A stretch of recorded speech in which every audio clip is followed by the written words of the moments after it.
So we can start the chanting straight away before our meditations and then our Dharma talk. Do with joy, do with mindfulness and awareness. Namo Tassa Bhagavato ArahatoSammaSambuddhassa. Namo Tassa Bhagavato ArahatoSammaSambuddhassa. Namo Tassa Bhagavato ArahatoSammaSambuddhassa.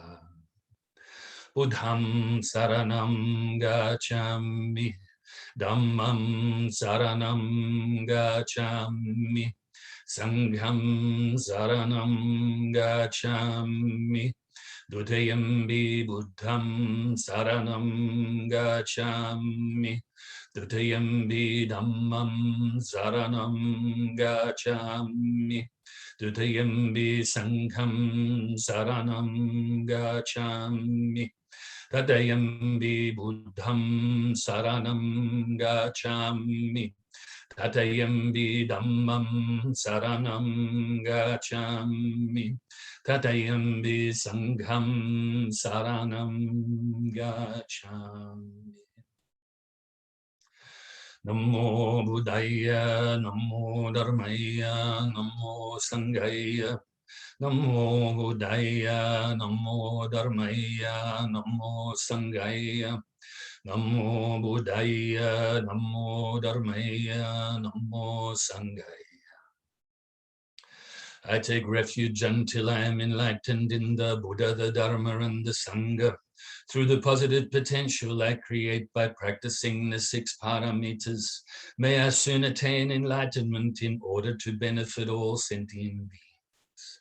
I take refuge until I am enlightened in the Buddha, the Dharma, and the Sangha.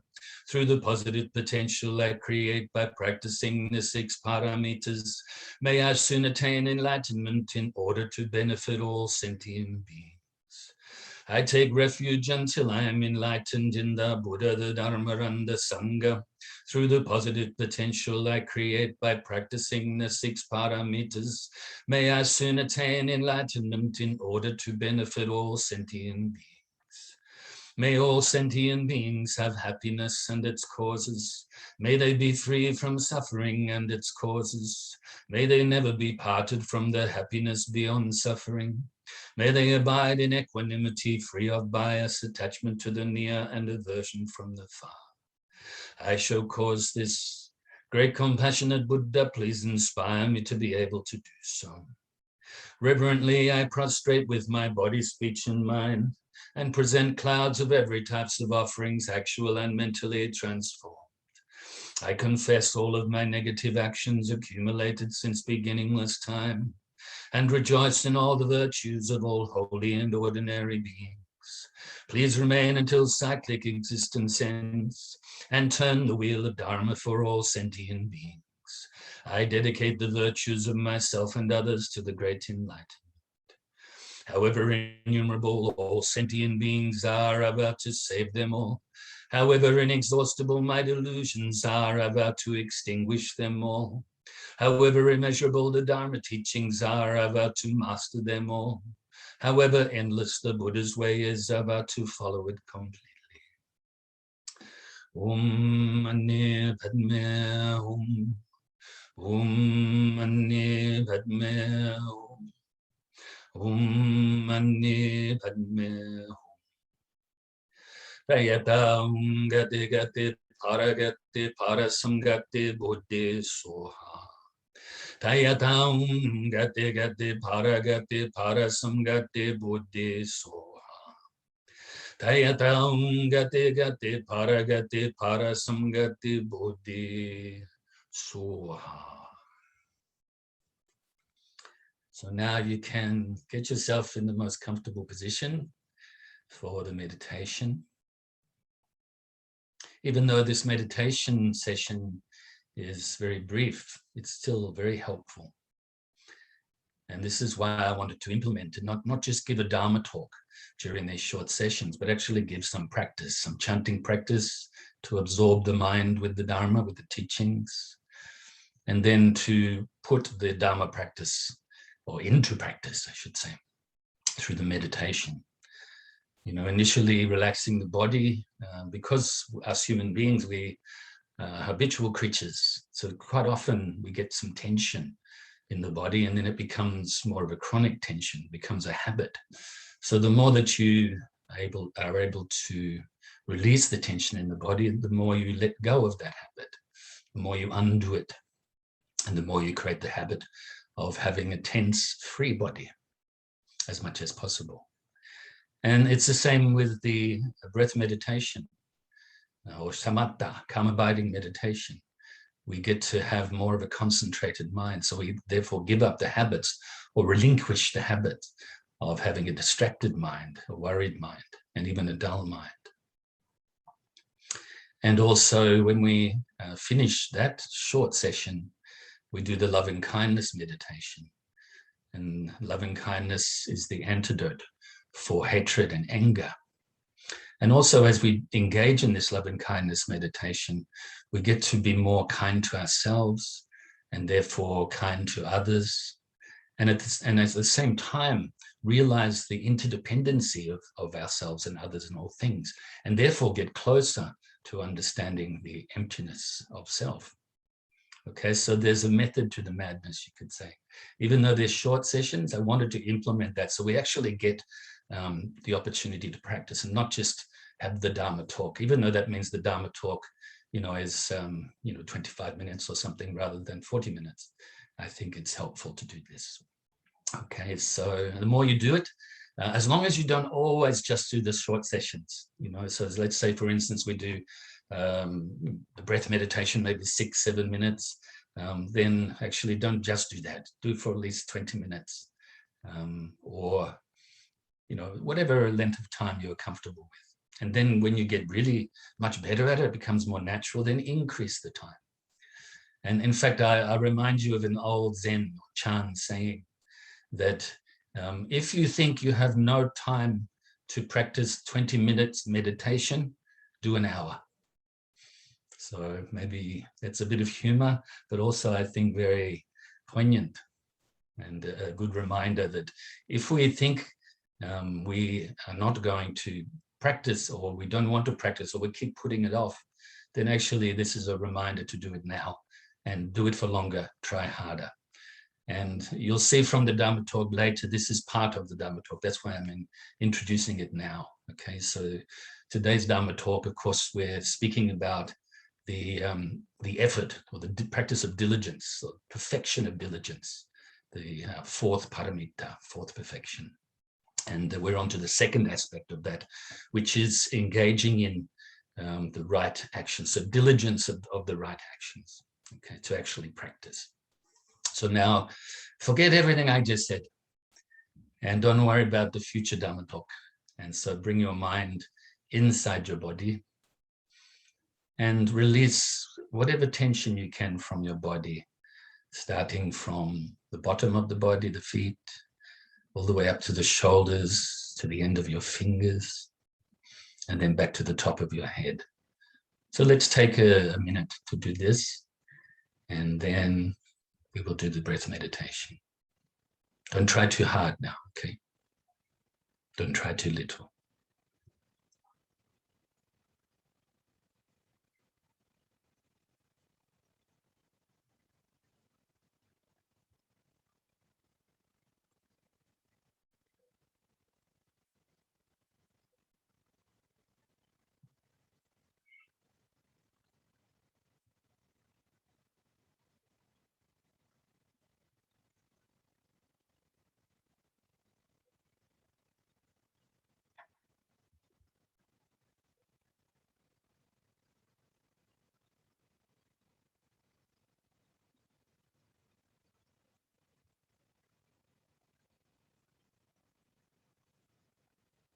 If you find it a little bit difficult to release some of the tension, then take a deep in-breath and a long out-breath, and let go of the tension with the out-breath.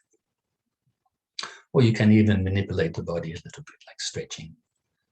Okay, so now when you've done that, bring your attention to the tip of your nose initially. The object of the meditation, as mentioned, is the breath or the feeling of the breath as you breathe into the lungs and then back out your nose again. That's all you have to do right now. Past is gone. Future's not here. If your mind becomes distracted with thoughts or any sort of mental agitation, then replace your mind back onto your breath. Don't cling to the thoughts, etc.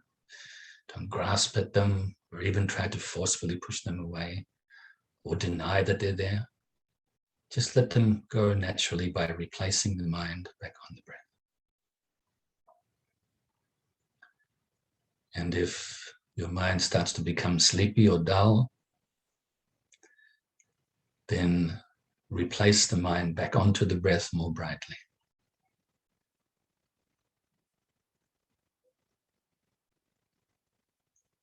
So be mindful of the breath. Be aware when your mind wanders from the breath and conscientiously put it back on the breath. So now let's practice like this for a few minutes in silence.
So now you can feel very pleased with yourself for engaging in the breath meditation and radiate, or fill yourself, I should say, with universal loving kindness. You are your best friend. Appreciate yourself. Be grateful to yourself. Accept yourself. And fill yourself with so much loving kindness. You can utilize the visualization of white light or nectar.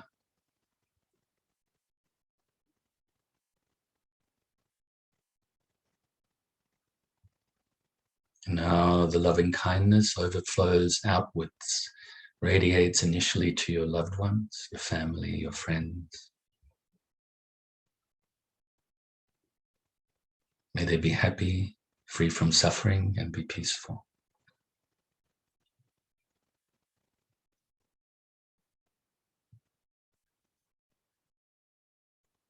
And also now radiate to strangers, those you may know a little bit, or even not at all. May they also be happy, free from suffering, and be peaceful.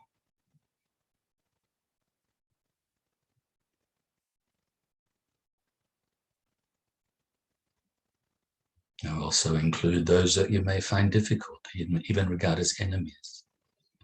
May all of these people have happiness and its causes, be free from suffering and its causes, and may they be peaceful, free from conflict.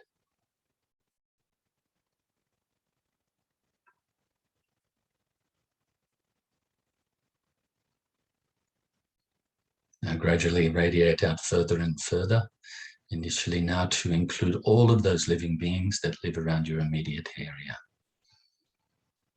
Whether they live on the land or under the land, in the waters, fly through the air.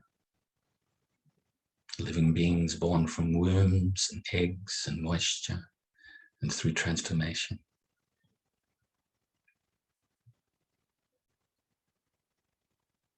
Gradually further and further now to include your whole state or county and all of the living beings that live here.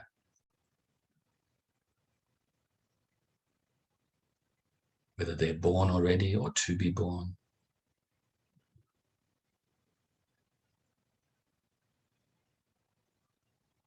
Whether they're weak or strong, great or small, short or tall. Whether they're seen or unseen, near or distant. Radiate further and further now to include your whole country.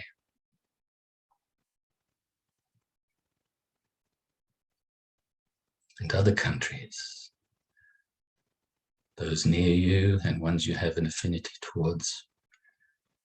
Those that you don't know about, and also those you may even have some negative feelings towards. Until your loving kindness pervades the whole world. May there be love everywhere, happiness, free from suffering, free from hatred and anger and greed. May we all be peaceful. Now radiate the loving kindness out beyond this planet alone to include and pervade the whole solar system. And further, the whole galaxy.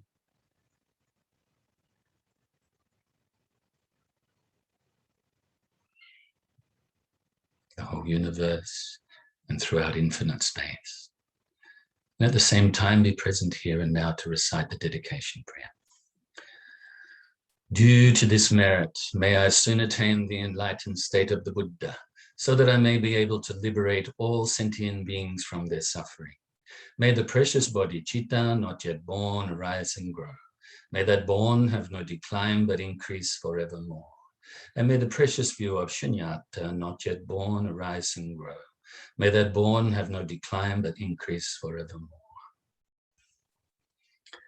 And so now bring your attention to listening to the Dharma Talk, and try to listen with a relaxed mind, but also with an attentive mind, so that you can remember the teachings, then contemplate them in your own time, and then put them into practice. And as some of my teachers have said before, I just copy them in this case.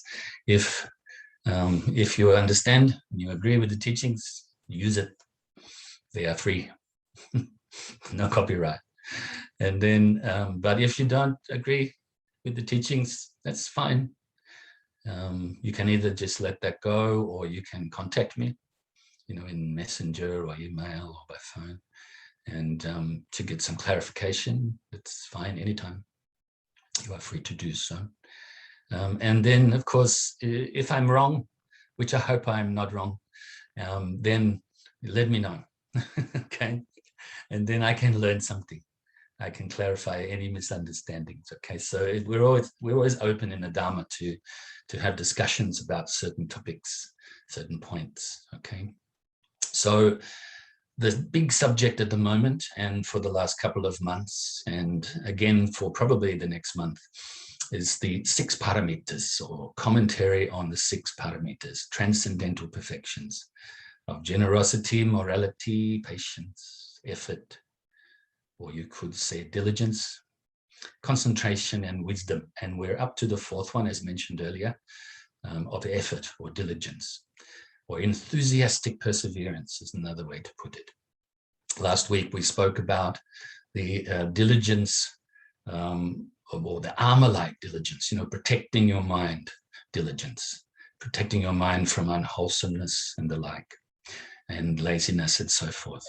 And so obviously all of these are intermingling, even though we speak about them as different aspects. That's for our own learning, so that we can pay attention to the details of each aspect. But actually it's all intermingling. Like mentioned many times, I give example of the Eightfold Path. It's called an Eightfold Path because it has 8 aspects, but they all fold into each other. And it's likewise with these paramitas. Generosity, for instance, is not separate from wisdom. And wisdom is, of course, not separate from concentration and so forth. All right. We need all of this. And of course, we want to perfect them. So in a sense right now, perfection to us is like the opposite of imperfection. But actually, paramita, or transcendental perfection, is beyond this dualistic way of thinking.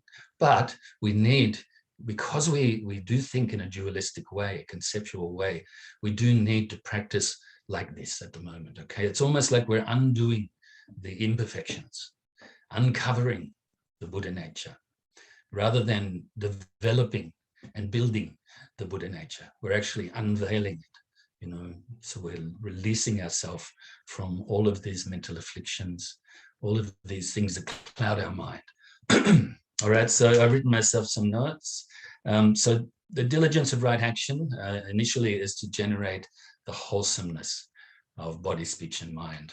So to engage in the actions of body, speech, and mind that bring benefit, that are wholesome. We should abstain, obviously, from killing others and all living beings, that is, not bringing any harm to others, and then engaging in benefiting them, benefiting living beings whenever we can. Initially, of course, this starts maybe in the mind with an intention, motivation, and then can be radiated outwards through your actions and words. Okay, then, of course, we need to be generous. We need to be giving, less attached as much as possible, have less aversion for those things we find unpleasant as well, as much as possible. Okay. And then, of course, we need to engage in, like I mentioned before, harmless actions, but also beneficial actions with others. Speak the truth, we need to speak to unite people and unite ourselves in our own mind. And we'll go into that later in the wisdom part. And then, of course, we need to speak skillfully and sweetly, rather than abusively and harshly. And we also need to speak with good meaning, so that we continually improve our understanding of how things really are. Okay, and then, of course, try our best to relinquish the covetous mind that's always desiring stuff, and also relinquish any harmful intentions or harmful will, ill will, and rather have a mind that is really open and have a mind that has really good intentions. And then, of course, we should do our best to have the right understanding, the right view of how things are, to have at least, even though we're limited at the moment, have a good understanding and improve that always of the universal law of karma, as well, of cause and effect, as well as understanding that all conditioned phenomena are impermanent, that they have the nature of being unsatisfactory, and there's no self to be found, even though we don't understand that fully as yet. Okay, and of course that enlightenment is freedom from conditioned. It is the unconditioned. Okay, no beginning, no end, no birth, no death, nothing pure, nothing defiled, nothing increasing or decreasing. Okay, just totally beyond all this, totally empty, signless, and where we're not always wanting stuff, even wishing for enlightenment, for instance. Okay, so that's the first part. The next bit I wanted to mention, I mentioned a little bit earlier, and that is to don't waste time. Don't waste your whole life planning to practice the Dharma. Okay, you know, like you wake up in the morning and then you think, oh, you know what, I'm going to do something else now. I'm going to cook breakfast. Actually, while you cook breakfast, you can practice Dharma. Keep mindful, keep good intention, do things sort of like finer details, focus on those, and have joy in that, have enthusiasm in that practice. Also, and of course, during the day, we get really distracted, especially with our work, busy lifestyles these days, lots of worries around the world, a lot of people, globalization, you know, lots of different opinions coming here, going on the internet, on social media, on the television, the movies, all of these different things. Try to, if you listen to this to be informed or watch this to be informed, try not to get affected emotionally by it. Even, or if you do, recognize that and then let it go and say, I'm only doing this to be informed. You know, I'm not doing this for entertainment purposes even, you know. So we should just practice, you know, rather than saying, I'll do it later or tomorrow or when I'm finished with other stuff. Think about this for just for a second. How often have we done this? Have we done this? Actually, if we hadn't done this already, we would already be Buddha. If we really practiced already for so many lifetimes, where we've been distracting ourselves, we actually would have been enlightened already, or maybe at the, you know, the end of this lifetime, we could be enlightened. But because our habit is to be so concerned with worldly things, with gaining, not losing, with having pleasure, not having pain, you know, being praised rather than blamed, you know, having some sort of fame, fortune, rather than being shamed, you know. So basically, you know, we're so concerned with these worldly concerns that we don't practice enough. So now we can practice, you know, we just recognize when we're doing that. Don't be hard on yourself, but also don't be too lazy, you know. Don't be actively lazy, you know, like for instance, busy yourself with so many things that you don't have time to practice Dharma. While you're doing these things, practice Dharma. Okay, and you'll do a better job, actually. You'll make less mistakes in your work and your studies. All right, your memory will be better as well. So how often have we done that? And actually, the more that we don't engage in the practice, the more we continue to reinforce these old habits, reinforce our mental afflictions. And that's why it's harder to start the Dharma practice the older we get. Not because of our age now, even though sometimes the physical faculties, even mental faculties, start to wane a little bit as we get older, but we still can practice. The main reason that it's more difficult is because we have reinforced during this lifetime our old habits of not practicing. Okay, so then we have, we should avoid active laziness, as I mentioned, being imprisoned, you could say, by this active laziness or by the attachment to worldly concern and the aversion from worldly concerns. Okay, so imprisoned and shackled by these worldly activities.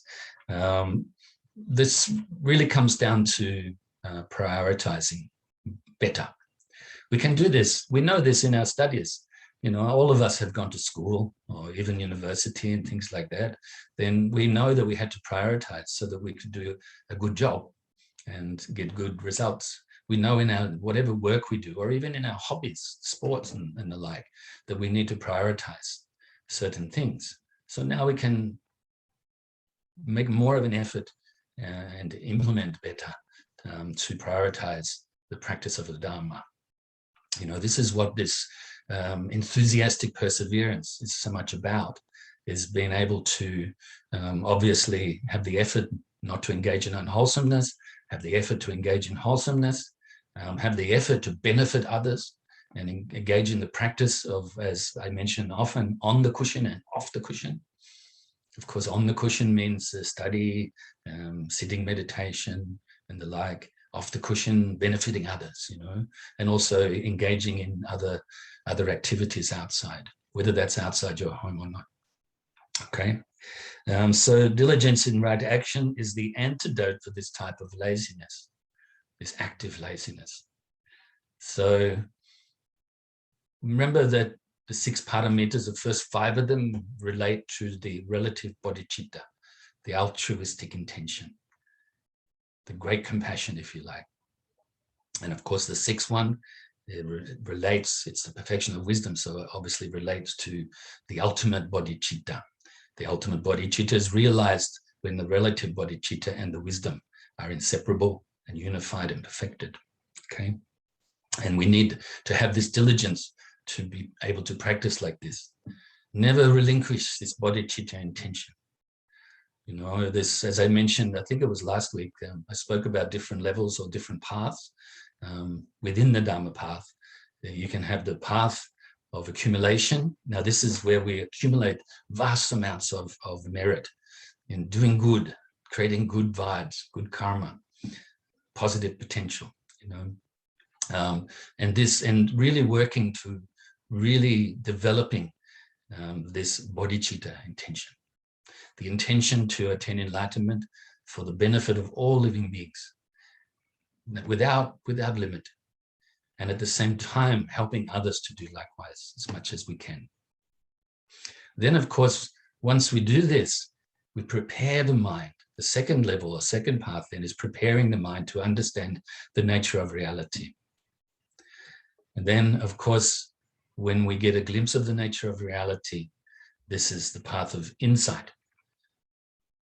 And then you have to develop this more and absorb your mind with it, okay, until you fully understand this, what we call emptiness of self.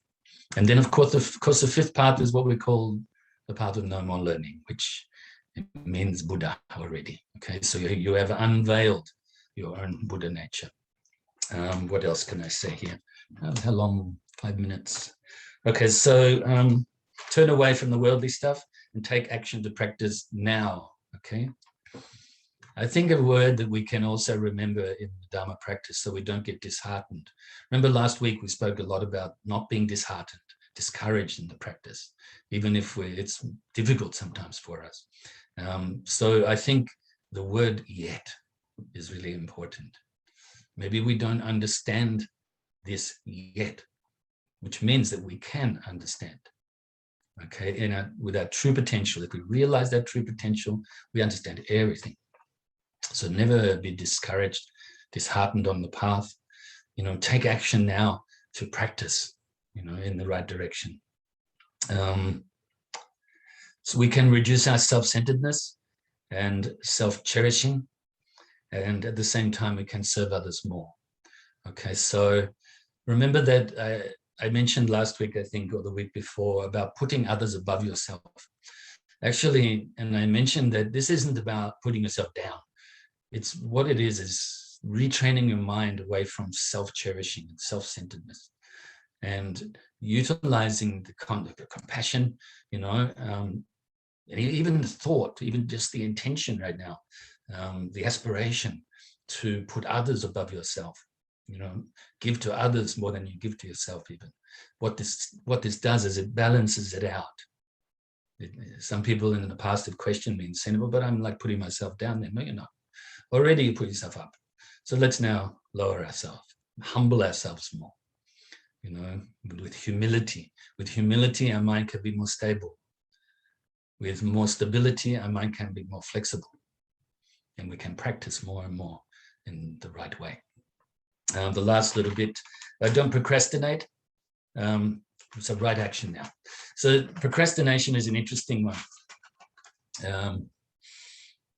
I think some of you remember this. I've mentioned it, many times over the years. And that is when I used to work in the entertainment industry, and especially when I was in Hollywood, that, I never liked the business part of it all. The creative part with the music, and writing music and performing it, and even the acting, which is, of course, the secondary job for me at the time, but in the forefront of things on occasions. And I never really liked the business, so I had to really motivate myself to engage in that. Like I said, the creative part was fine. Of course, in those days, needing to earn the money, then that was fine too. But I come across a saying, and then I shortened it, and I put it on my fridge, and it said, procrastinate tomorrow. So if you can think about that, procrastinate tomorrow. Now, of course, you can come back to me and say, but we shouldn't procrastinate at all. And you're right. What is tomorrow? Think about that. Does tomorrow ever come? Let's say today it's Saturday and tomorrow is Sunday. But Saturday is today, right? When Sunday arrives, it's also today. So tomorrow never comes. And so that's why I shortened that phrase, tomorrow, procrastinate tomorrow. In other words, I'd get up, and one of the first places that you go in the morning is the fridge, isn't it? So you can get some liquid or some food. And so it just made myself smile and get off my butt in the morning to do what I had to do. Now, procrastination also is a bit of misunderstanding of what it really is, isn't it? You can make the choice not to do something. As I guess use myself as an example again, as I did, I gave up the work, the entertainment industry work, to study and practice and then teach the Dharma 100%. So you can make a choice not to do something. Some people think that you're procrastinating when you're not doing something. Now, that actually can be a choice. Okay, so procrastination is almost like, shall I do it or not do it or keep putting it off? Okay, so don't do that. Anyway, I hope you've enjoyed today's class. I know we're probably about 30 seconds to go. And I look forward to seeing you next week. Once again, invite you to contact me anytime for some questions and answers. So I rejoice in your goodness, rejoice in your merits, in your efforts. Study well, contemplate well, practice well.